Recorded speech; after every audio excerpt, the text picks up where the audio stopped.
नमस्कार, आप देख रहे हैं बीसीजी एक्सप्रेस और मैं आपके साथ हूँ राजू दुबे। पूरे देश में नवरात्रि की धूम है और देवी मंदिरों में श्रद्धालुओं का जमावड़ा है।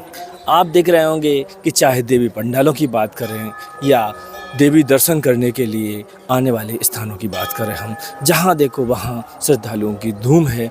आज हम भी पहुँचे हैं बक्सवाहा के खीर माता मंदिर, जो काफ़ी पुराना मंदिर है। यहाँ कहते हैं कि जो लोग भी आते हैं उनकी मुराद पूरी होती है। साथ ही ये गांव के बीचों बीच बसा है, इसलिए लोगों की आस्था का केंद्र है। तो हम सीधे आपको पहले तो दर्शन करवाते हैं और फिर यहाँ के जो श्रद्धालु हैं, यहाँ के जो पुजारी हैं, उनसे भी आपको रूबरू करवाते हैं और जानते हैं इस मंदिर के बारे में।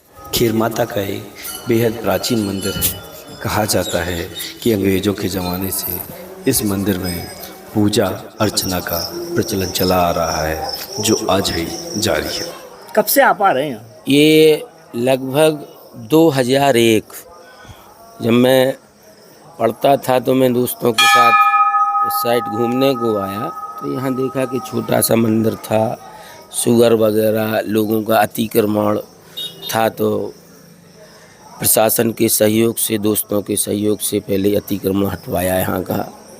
फिर दोस्तों से बात रखी कि चलो अपन क्यों ना, वो एक मेरे हिसाब से माँ भगवती की प्रेरणा थी मेरे लिए। तो जो मैंने अपने दोस्तों से कहा कि क्यों ना अपन यहाँ का कुछ करें, जीर्णोद्धार करें। तो दोस्तों की सहमति हुई, तो हम लोग 25-30 दोस्त हर माह उस समय 10 रुपये, लगभग 20-25 साल पहले 10 रुपये इकट्ठा करके और यहाँ के फाइनेंसिंग में, साफ़ सफाई में हर माह जो पैसा इकट्ठा होता था हम लोग खर्च करते थे।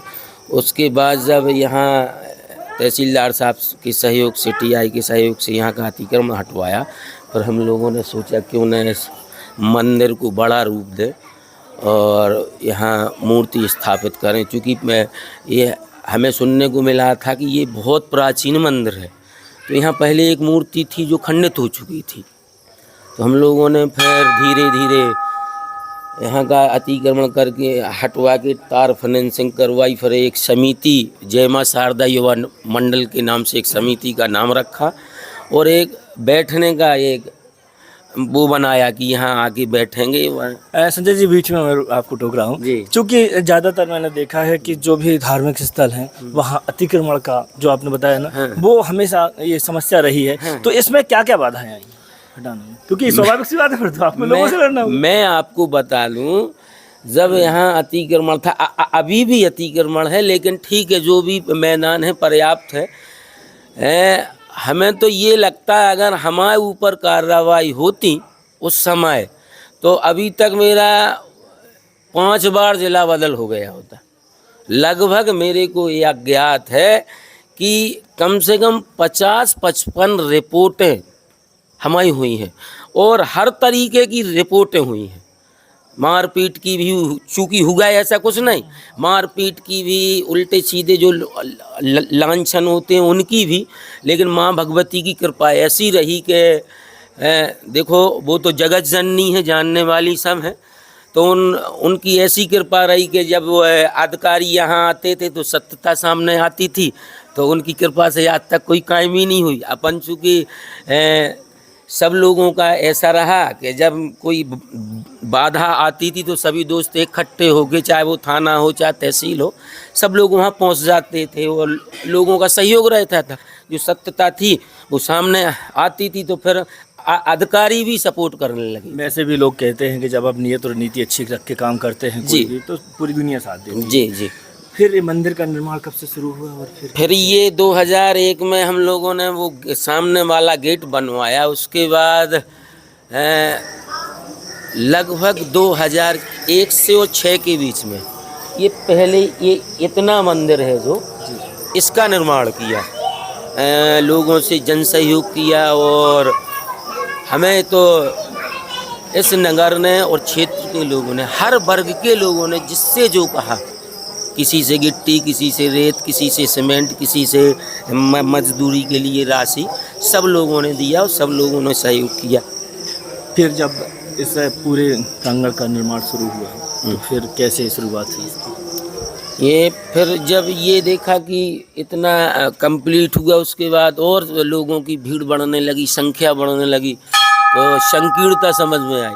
तो फिर और समिति के लोग बैठे, सभी की राय हुई कि चलो क्यों ना एक बार फिर से मुहिम छेड़ी जाए कि इस मंदिर को विशाल रूप दिया जाए। तो फिर लोगों से सहयोग की अपील की। तो फिर लोगों ने, किसी ने 11,000, किसी ने 5100 रुपये, किसी ने 2100 रुपये, किसी ने सीमेंट भेजा, किसी ने गिट्टी भेजी, किसी ने रेत भेजी। और ऐसे ये आज आप देख रहे हैं कि इतना भव्य निर्माण हो चुका है। अब कुछ काम बाकी है, तो अब जब उनकी इच्छा होगी फिर से हम लोगों के पास जाएंगे, निकलेंगे और फिर उनसे अपील करेंगे, जन सहयोग की अपील करेंगे और इसको माँ भगवती की कृपा से पूर्ण करें। मतलब जब से सतत निर्माण चल रहे हैं जी। और जन सहयोग से और सब आपकी समिति के सहयोग से हाँ। लगातार निर्माण चल रहे हैं। और ऐसा क्या काम है यहाँ, या फिर ऐसी क्या चीज़ें आपने महसूस की इतने टाइम में कि आप करवाना चाहते हैं, या फिर आपका गोल है कि नहीं? ये तो मैंने कई बार नगर परिषद बक्सवाहा से, चूँकि ये आउट एरिया है, यहाँ जानवर और शुगर वगैरह घूमते रहते हैं। अब तो थोड़ी सी पाबंदियाँ हैं कि यहाँ की एक बाउंड्री वाल और सीसी हो जाए, क्योंकि अच्छा लगे प्रांगण। और एक शासकीय इसमें सामुदायिक भवन भी है, जिससे यहाँ और कोई यहाँ के लोगों को, लगभग 4-5 वार्डों के लोगों के लिए एक यही स्थान है जहाँ से जिन लोगों की, गरीब लोगों की शादी ब्याह या कोई ख़त्म हो जाए तो 13वीं 13वीं के लिए और कोई जगह नहीं है। और चूँकि यहाँ नगर पालिका ने इस स्थान के सामुदायिक भवन के ऊपर टैक्स भी रखा है, और ये गलत है, क्योंकि इस साइड लोग, गरीब लोग रह रहे हैं। बाहर कौन लोग रहता है? गरीब व्यक्ति। तो हमारी सोच है कि भाई ऐसे स्थान के सामुदायिक भवनों पर कोई टैक्स ना रखा जाए। किसी को कथा करनी है, किसी को कुछ करना है, किसी को शादी करनी है, बच्चियों की शादी का, हाँ कोई अगर विशाल सामुदायिक भवन होता, आप सुविधाएं देते होते तो उचित बात है। उसमें तो लाइट भी हम लोग व्यवस्था करते हैं। अगर कोई गर्मी में बारात आ जाए तो हम लोग अपनी समिति से उसको पंखा दे देते हैं, कूलर दे देते हैं। तो हमारी पहली अपील तो ये है कि इसका टैक्स हटा के और इसमें जो अन्य व्यवस्थाएं हैं वो भी की जाएं।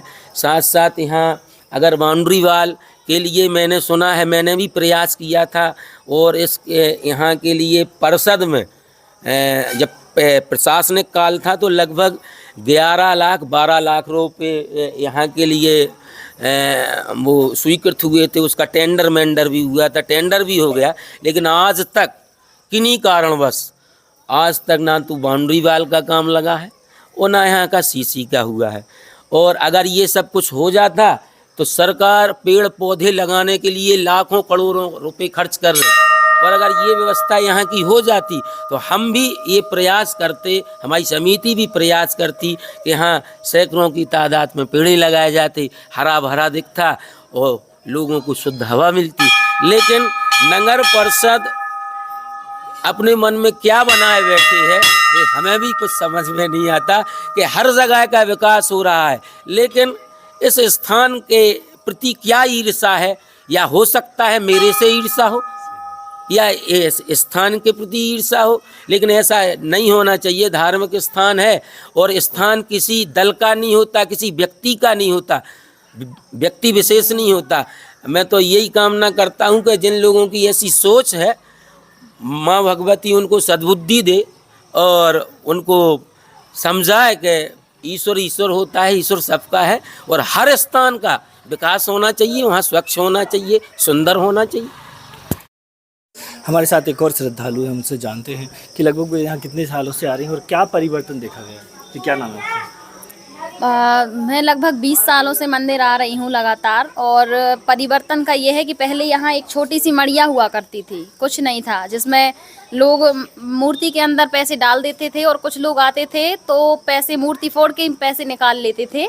लेकिन समिति के द्वारा कुछ मंदिर निर्माण किया गया, जिससे कम से कम भगवान तो आज सुरक्षित हैं, लेकिन लगातार चल रहा है कि भगवान भी सुरक्षित नहीं थे, कि मूर्ति तोड़ के पैसे निकाल लेते थे। तो इतना कार्य जो समिति ने किया है, लेकिन इसके अतिरिक्त जो है कार्य सरकार को भी थोड़ा ध्यान देना चाहिए, नगर परिषद भी थोड़ा ध्यान दे कि भगवान है वो, तो उनके लिए कुछ फेंसिंग वगैरह की व्यवस्था तो कम से कम कर ही दी जाए।